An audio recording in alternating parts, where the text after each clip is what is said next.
Today we're going to be taking a look inside the FB25 engine from Subaru to see what's inside and how it works. Now the FB series replaced the EJ series back in the early 2010s as their 4-cylinder boxer engine. And I'd say they made a lot of improvements to this engine, including those head gaskets that we all know about. Alright, taking a look around here, you can see we've got a timing chain instead of a timing belt under this cover here. This is an earlier model, so you only have variable valve timing on the intake side, not on the exhaust side, and you've only got port injection. We've got metal valve covers, and the spark plugs are on the side. Remember, this is a boxer engine. Looking across the top here, this giant cavity is where your AC compressor and alternator would live. We've got the oil filter right on top here for nice and easy accessibility, so you can make mess as you drag it across the top of the engine and take it out. Now they did change this to 0W20 weight oil. Now the main issue with these were oil burning. This one's from a 2013 Subaru Forester, and apparently it blew a connecting rod, so we'll tear this down to see just what caused it to fail. The first thing I found was that these dipsticks were actually too short. It shows no oil on it, but when I drained the oil, it had a pan full of oil. Now we'll start here with the intake, which is already loose. As you can see here, we do have a drive-by-wire throttle body with a plastic intake plenum and a map sensor at the top. You've also got the fuel lines that go to each rail on either side and the hookup that goes to the fuel tank. Now one of the biggest contributors to the oil burning is the PCV system, which is located at the bottom of this hose here, and it's going to separate that oily area inside the crankcase and send it back through this tube into the intake so it can oil up your intake instead. Speaking of the intake, yeah, it's not very clean, but we do have this tumble flow control valve which controls these two flaps. Essentially, it's going to lock them off to disturb the flow going in there for better mixing and open them up when you need wide open power. Next, I'm going to remove the valve cover. I'm going to pull off these ignition coils. And the valve cover is actually leaking oil down there. I'm going to remove the fuel injectors.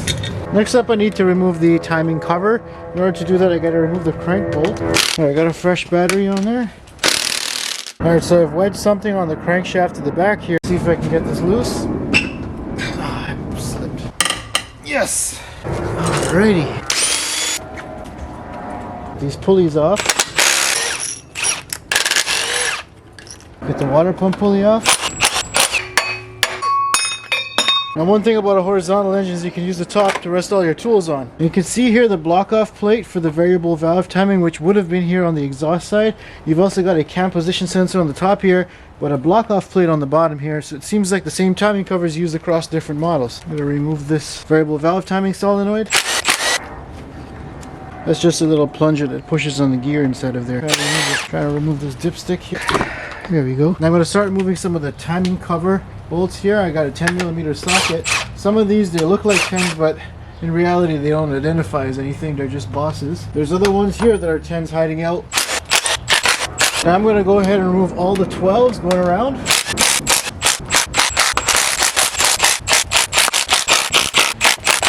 Alright, now it's time to see if we've missed any bolts.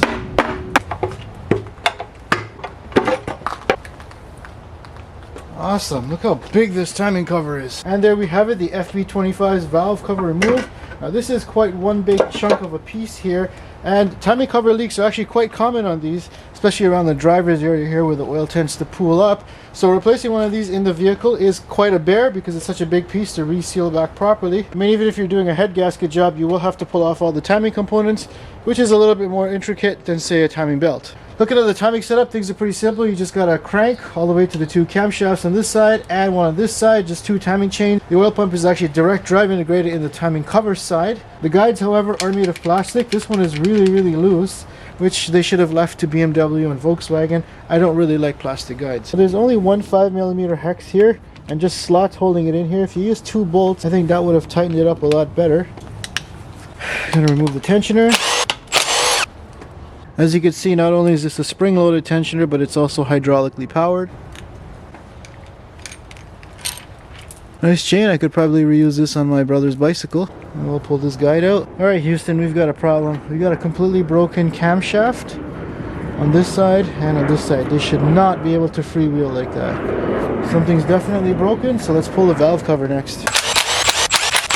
Pull out these two ignitions, pull out this fuel rail. The valve cover wants to come off itself. Taking a look inside the valve cover, and you can see how that camshaft is freewheeling, and that's because we've got a broken valve spring inside of there.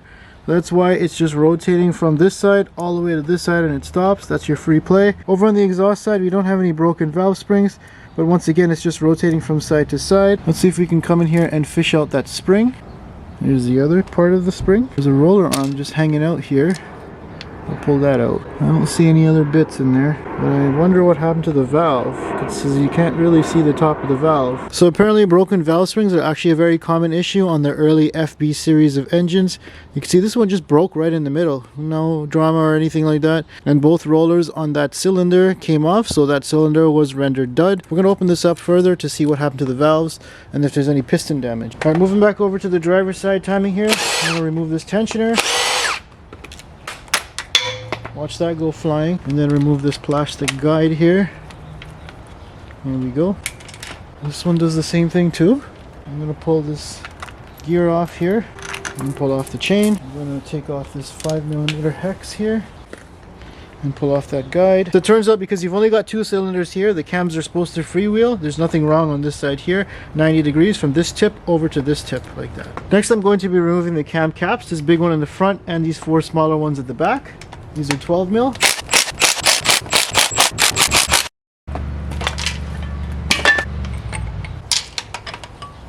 Now one thing I don't like, especially this being a horizontal engine, is that there's nothing keeping these rockers from falling off. So if you lose a little bit of clearance or some oil pressure, the rocker could completely come off. There's no clip or anything holding it on. So I'm going to go ahead and start removing all of these roller arms here. Now I'm going to remove the cam tower, which is this piece here that sits on top of the head. Alright, let's see if we missed any bolts.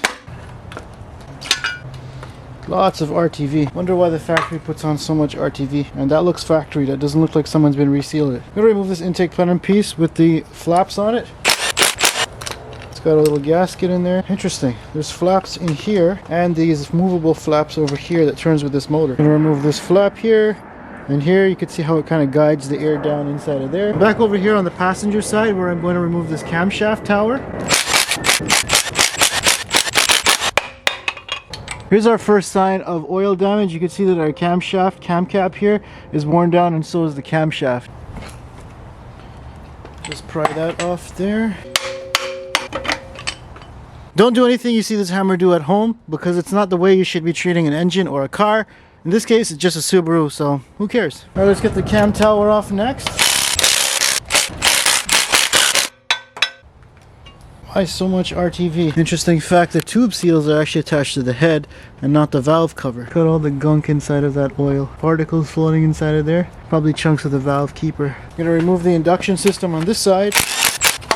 And these 2 flaps. Now before I remove the heads, I have to remove the exhaust manifold that links both sides together. Wish me luck as I turn this thing sideways. Probably make a huge mess. I'm going to remove the bolts on this side. And I'm going to remove the nuts over on this side. Now I can remove this unique exhaust manifold. One more thing before I remove the head is that there's this pipe here that carries coolant. I was able to knock this one free because this one looks pretty crusty. Otherwise I'd have to call my angle grinding friends to knock this off. Pull this out, and this really sticks far in there. I don't know if I can get this out. Remove these guys. I need nuts for my collection. I always get so many bolts but no spare nuts. It looks like it takes exhaust gas. This is an EGR system or what? What is it? The head bolts are 14mm 12-point sockets. I'm going to zip these off.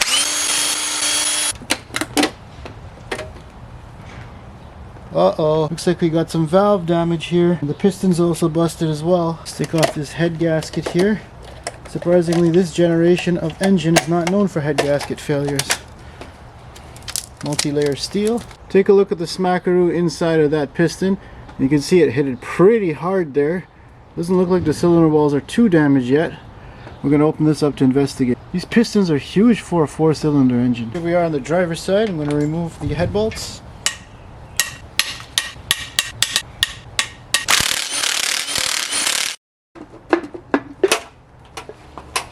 Nope, no coolant in here. No obvious damage yet. Well, things look pretty nasty inside of here. There's a lot of carbon buildup and there's some real nasty mud inside of here. Now I know this engine sat outside, but damn, this is really bad. So now we're down to the short block. On top of it here, we've got this EGR cooler, what I call it.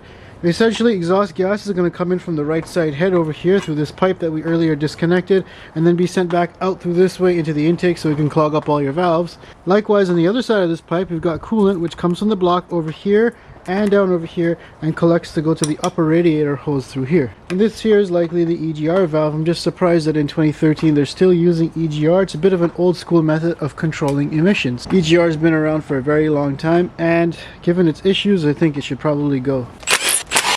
Now we'll just pull this up here. Just going to get rid of this coolant passage over here that goes to the throttle body. The bolts heads are really rusty, so I'm just going to use my dad's old toothbrush here and scrub that off. And we'll just remove that. Now these Subaru blocks are actually two halves put together down the middle here with the crankshaft sandwich in between. So I'm going to start unbolting these before I turn the engine over. Next up, we're going to remove the water pump. Green coolant. Is that OEM? Water pump on these are actually pretty decent. Everything's made of metal, even the impellers are made of metal. And unlike a lot of other cars, it has a dedicated gasket, not just some RTV. Now it's time to turn the engine over to work on the bottom. Look, Mom, no mess. See? There's no oil or coolant in this thing wherever. Seems like a lot of these Subaru fasteners rust a lot faster than other Japanese manufacturers, so for this one, I'm going to use my grandpa's toothbrush. It's not like he's got any teeth left anyway. Remove all the 10mm bolts that hold this steel oil pan on. Love to get stuck.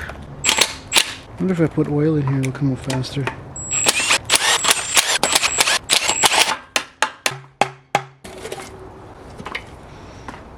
There's the oil pan. Oh, that's sludgy. So here's a feature they added to the FA and FB series of engines, is these little tubes here, which basically bring the oil back from the sides of the engine into these tubes where it'll be picked up by this tube here. Previously the EJ didn't have this, and the oil would just slosh around because it doesn't exactly flow down into the middle of the oil pan, and then you could starve the engine of oil. Yeah, check out all the sludge inside of there. This engine was probably not maintained properly either. And for all of you that follow manufacturers' recommended oil changes, this is what you could end up with. Just sludge. Remove the oil pickup tube. There we are. Ah, I can see some evidence of RTV in there, it looks like. Now if you take a look down that tube there, you can see there's a particle stuck up in there. And if you look at the actual screen here, you can see there's little bits of either RTV or sludge that are going to eventually starve this engine of oil. So even the oiling system wasn't doing too well on this engine. Next up we have the lower radiator hose inlet and the thermostat which resides under there. The thermostat looks normal, nice and clean. At least it didn't switch over to digital thermostats and valves. Next we've got this upper oil pan here, which feeds part of the oil pump. Now this is one of the big differences between the EJ series and the current FB series, is that this is actually a structural piece. You can see it's got webs inside of here to kind of reinforce this bottom end. Remember, the block's got a giant slit down the middle, so you got to do your best to kind of reinforce everything down at the bottom here. Especially when you're pushing more power, you don't want anything to split apart. We're going to remove all the 12mm bolts. Okay, time to see if we missed any bolts. That's one heck of an upper oil pan. Very structural.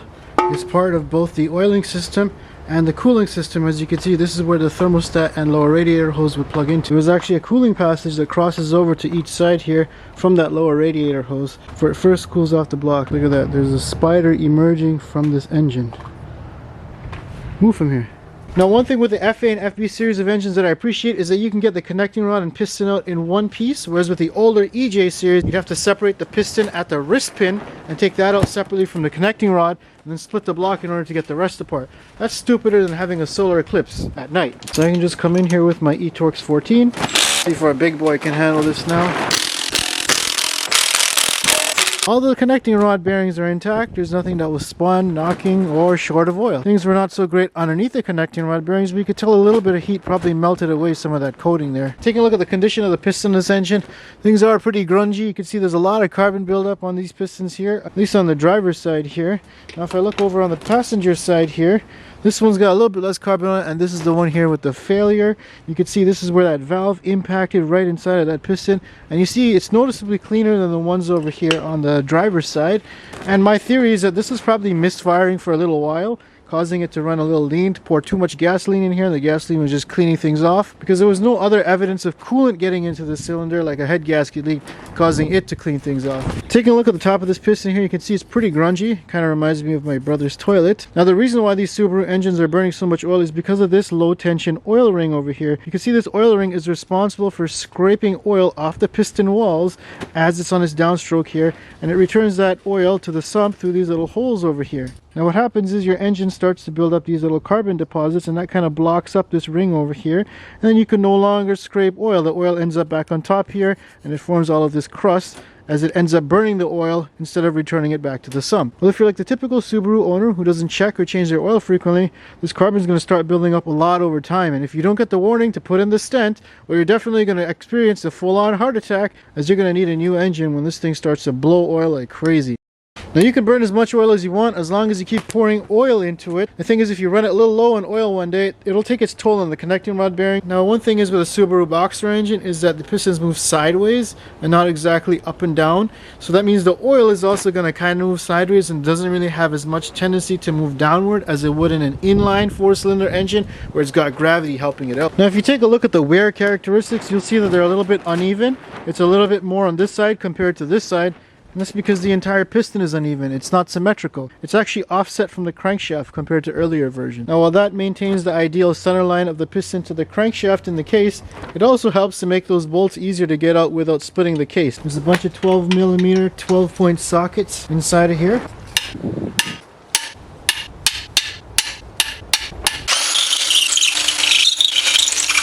Alright, wish me luck as I take this off the stand. Probably heavy. Oh no, it's not heavy, it's a light boy. I'm just working on splitting the block here. Don't you hate connectors that can't be reused? There we go. There's one half. There's the rear main seal.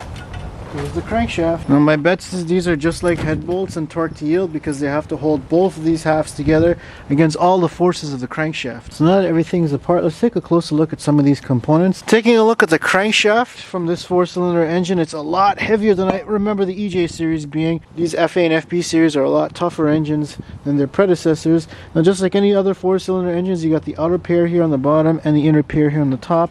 Now the counterweights on each side here are a lot thinner, and that's because this engine has opposing pistons as opposed to them all moving up and down at the same time, which is going to make for a bit of a smoother engine. Now the oiling system on this engine is quite complex, especially for a non-German vehicle. Essentially we start at the bottom here. We've got the oil pan. We have these tubes here that drain back all of the fluid down to the bottom there. The oil is then going to be sucked up through this pickup tube to the oil pump. Oil is going to come through the upper oil pan here, where it's going to cross the coolant passage and then go into the oil pump over here. Now the timing covers where a lot of the magic happens. Essentially you've got the crankshaft that goes right through here and spins this oil pump. There's no chain or anything. Now the oil pump is this piece over here integrated into the timing cover. And then we've got that oil that comes in from the upper oil pan at the bottom here and gets sucked in through here, with this piece here being the regulator. Now as an engineer, I don't like failure modes, and anytime there's an interface with oil, there's a chance for it to leak and you can lose oil pressure. Now that oil is then going to be sent through this oil galley over here to get filtered out by the filter and then sent back. Again, oil galleys are also things that can leak. Now some of that oil is actually going to peep through this hole over here to be sent to the driver's side head located on this side, and then some of that oil is also going to go through this galley to the head on the right side. You can see how the timing cover is integral to the function of this engine. So if you ever crack something while going off-road in your wilderness Subaru and think that you can actually get away, well, your engine's also going to be cracked. Now while feeding the two heads, it's also responsible for feeding oil to the block. Oil from the timing cover is going to be sent through this hole over here, cross over and go down through a long oil galley that runs the length of the block here, and then these crankshaft bearings are going to tap into that to lubricate the crankshaft and connecting rods with oil. Sorry guys, this one's not a squirter. There's no dedicated squirters to lubricate the piston walls. Instead, they have these little slots here that are going to spray oil up to lubricate the walls of the cylinders as well as lubricate the wrist pin. Taking a peep under the block itself, you can see all the dirty areas are the PCV and oiling system, whereas the nice clean areas are part of the cooling system, and they're all intertwined inside of here with crossover tubes and everything. It's actually quite a complicated setup for a rudimentary car that you see every day on the road. Now the cylinders use an open deck design, which means coolant can go all the way around here to cool things off. They've added a crossover slot here like what Ford did with the EcoBoost, and they failed at it. Hopefully this doesn't cause any issues. Now they've also added these little reinforcement pegs on either side of the cylinder walls, but I don't think that's going to make much of a difference in strengthening it up. Coming along to the passenger side head here, you can see this is where that oil from the timing cover is going to be powered in here.